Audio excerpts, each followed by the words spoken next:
तो भाइयों आज मैं यहाँ पर इस वीडियो में हेवी कोऑर्डिनेट को आपको एक्सप्लेन करूँगा और इस तरह एक्सप्लेन करूँगा कि लगभग चीज़ें आपको यहाँ इसी वीडियो में याद हो जाएंगी। तो हम शुरू करते हैं।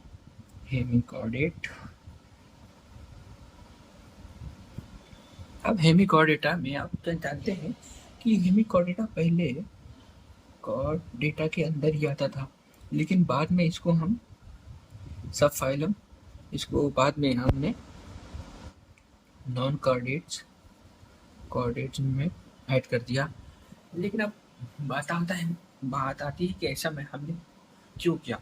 तो उससे पहले बात मैं आपको बताना चाहता हूँ कि इसका जो हैबिटाट है ये मराइन होती है। अब मराइन मतलब कि ये मराइन वाटर में रहना पसंद करती है। मतलब इसका जो हैबिटाट है ये मराइन वाटर है। और मराइन अब वाटर है तो वाटर से आपको याद रखना है कि इसमें फर्टिलाइजेशन किस प्रकार की होती है। तो पानी में फर्टिलाइजेशन कराना है तो पानी में अगर फर्टिलाइजेशन कराना है तो लोग जितने भी एक्वेटिक एनिमल होते हैं लगभग है वो एक्सटर्नल फर्टिलाइजेशन को ज़्यादा प्रेफर करते हैं। एक्सटर्नल फर्टिलाइजेशन को ज़्यादा प्रेफर करते हैं। और पहली बात ये कि एक्सटर्नल फर्टिलाइजेशन को प्रेफर करते हैं। और दूसरी बात है जो इनमें डेवलपमेंट होता है, डेवलपमेंट जो होता है वो भी लगभग सभी एक्वेटिक में इनडायरेक्ट ही होता है। तो आप इसको याद रखिए कि जितने भी एक्वेटिक होते हैं ये चाहे मराइन हो चाहे फ्रेश वाटर हो उनमें डेवलपमेंट इनडायरेक्ट होने के चांस 90% होते हैं और फर्टिलाइजेशन भी एक्सटर्नल होने के चांस भी 90% से ज़्यादा ही होते हैं। इसलिए मैंने आपको ये सबसे पहले बताया क्योंकि ये मराइन वाटर में पानी में पाए जाते हैं तो फर्टिलाइजेशन एक्सटर्नल होने के चांस सबसे ज़्यादा है। और डेवलपमेंट मतलब लार्वा में इनडायरेक्ट मतलब लार्वा प्रेजेंट होगा।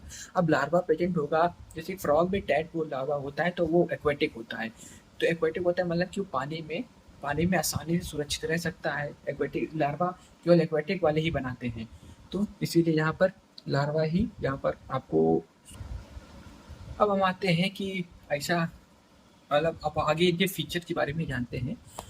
तो आगे इनका फीचर जैसे कि अभी तो आप जानते होंगे कि अब हमें कोऑर्डिनेट हम पॉलीफेरा से यहाँ तक आए हैं तो इनमें बायलेटरल सिमेट्री तो होगा ही।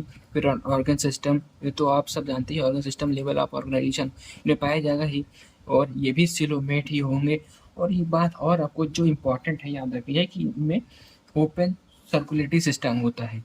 ओपन सर्कुलेटरी सिस्टम होता है इसमें हेमी कोऑर्डिनेट में ओपन सर्कुलेटरी सिस्टम पाया जाता है। इनका एक इम्पॉर्टेंट फीचर है। और दूसरी बात ये कही जा रही है कि जैसे hemichordate open circulatory system पाया जाता है और इसमें bilateral symmetry organ system level of development है इनडायरेक्ट होता है। ये सब बात मैंने आपको बता दिया। अब आगे हम इनकी बात करते हैं कि हम इनको क्यों अलग इनको फाइलम दिया गया। पहला फाइलम देने का कारण क्यों है कि इनके जो नेक है गर्दन है इनकी गर्दन में स्टोमोकॉर्ड पाया गया। स्टोमोकॉर्ड बिल्कुल सिमिलर था आप हमारे जो नोटोकॉर्ड होता है उसके बिल्कुल सिमिलर था। और जो नोटोकॉर्ड स्टोमोकॉर्ड था ये रूडिमेंट्री था, मतलब इसका कोई काम नहीं था। अब इसका कोई काम नहीं था इसलिए और स्टोमोकॉर्ड बिल्कुल सिमिलर था नोटोकॉर्ड के लिए, इसलिए इसको एक अलग फाइलम दिया गया जिसको हम कहते हैं नॉन कोऑर्डिनेट्स। अब ये बात आती है कि जैसे कि हेमी कोऑर्डिनेट जो होते हैं ना इनकी बॉडी जो होती है इनकी बॉडी ये 3 पार्ट में डिवाइड होती है। पहला प्रोबॉसिस,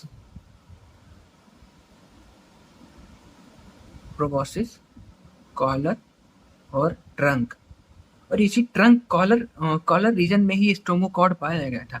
स्टोमोकॉर्ड ये कॉलर रीजन में ही पाया गया था।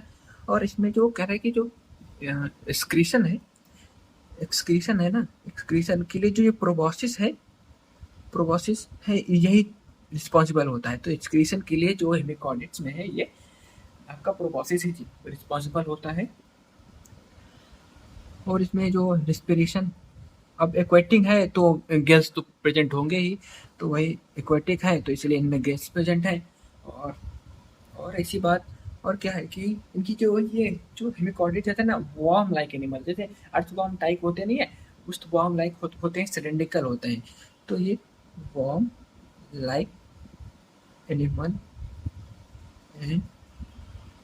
Cylindrical, worm like animal and cylindrical होते हैं। अब ये बात होगी आपके, इन पे दो एग्जांपल जो आपको याद रखने हैं। दो एग्जांपल है जो इसमें एग्जांपल दिए हैं, वो है बेलेनोग्लोसस एंड साइकोग्लोसस। तो ये दो एग्जांपल के एनसीईआरटी में आपने देखा होगा कि इसमें एक एनसीईआरटी में एक डायग्राम भी बना है। इसमें पहला पार्ट है प्रोबॉसिस, फिर कॉलर, फिर ट्रंक दिया गया है। वो बेलेनोग्लोसस का ही फिगर दिया गया, उसमें आप लोग एक बार भी देख लीजिएगा। तो हमने क्या क्या अभी जो देखा, इसको आपको जानना जरूरी है। तो हेमिकॉर्डेट की जो बात किया, हेमिकॉर्डेट एक मराइन होते हैं, पानी में इनडायरेक्ट डेवलपमेंट होता है और एक्सटर्नल फर्टिलाइजेशन होता है। Bilateral symmetry organ system level of organization होता है। सिलोमेट होते हैं, ऊपर सेलुलरी सिस्टम होता है और इनके गर्दन में, इनकी बॉडी है 3 पार्ट में, प्रोबॉसिस, नेक, कॉलर नेक में डिवाइड होती है और कॉलर रीजन में ही एक रूडिमेंट्री पार्ट पाया जाता है, ऑर्गन पाया जाता है जिसको हम स्टोमोकॉर्ड होता है। स्टोमोकॉर्ड जो था वो हमारे नोटोकॉर्ड से बिल्कुल सिमिलर था। और दूसरी बात है कि इन जो एक्सक्रीशन के लिए जो रिस्पॉन्सिबल होता है, वो आपका एक्सक्रीशन के लिए जो रिस्पॉन्सिबल होता है वो प्रोबॉसिस ही होता है, और जो एक्सक्रीशन के लिए और रेस्पिरेशन के लिए गिल्स प्रेजेंट होते हैं ऑक्सीजन के लिए। और ये वॉर्म लाइक एनिमल्स होते हैं और इनका जो बॉडी होता है वो सिलिंड्रिकल होता है। और दो एग्जांपल जो आपको इसमें याद करना है वो है Balanoglossus and Saccoglossus. Thank you.